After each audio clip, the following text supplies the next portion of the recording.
So if we look at these setups here, then down again, generally speaking, setup was good. We talked obviously in the first session about that sort of lowercase y and getting in a much better position. In fairness, obviously if we're looking from this direction face on, we would see a much better setup. Grip pressure, I think, just be aware of it. When you're on the golf course, sometimes if you're playing it a bit tense, just leave that thumb off the grip, just so you feel a bit more softening with that thumb and you're not squeezing the grip. I always use the example, and I imagine your right finger just texting on your grip. How much pressure would you put down through your finger? Yeah, it's a good reminder. You wouldn't be then squeezing it until your nails go red. Yeah, if you squeeze them down there, you're going to go through your screen, aren't you? So this is your old swing. Again, not quite turning as well, kind of got a bit lifty with the arms here now. Now as you start sort of tipping the club forward at this frame here now, if I get that out of the way, the club head now is what we call outside your hands quite a bit, yeah? So this club now is sort of tracking somewhere over here. As a result of that, as the club kept coming back in the golf ball, we can see the shaft now already outside the golf on the right-hand side. As you come into the golf ball now, you're catching the hosel of the golf club there. I mean, that's the edge of the club there. There's the inside part of the club. This ball's only going to go one way. Shank off to the right there, and then through to a reasonable follow through, but the impact position of shanking it just giving you an absolute no sort of strike. So this drill we did here now was kind of like relearning or recalibrating where the ball was, okay? So having that secondary ball on the outside will help.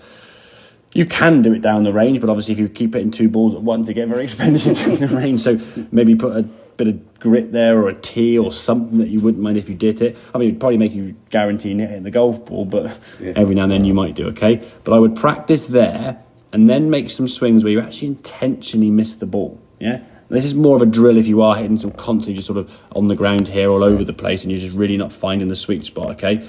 Try to miss the ground nearer here. So you really get a feel for your arms coming in. The club's got to work this way, not get thrown over the top, as that left-hand video was showing on there. Okay, so as you went back on this one here now, again, nice turn.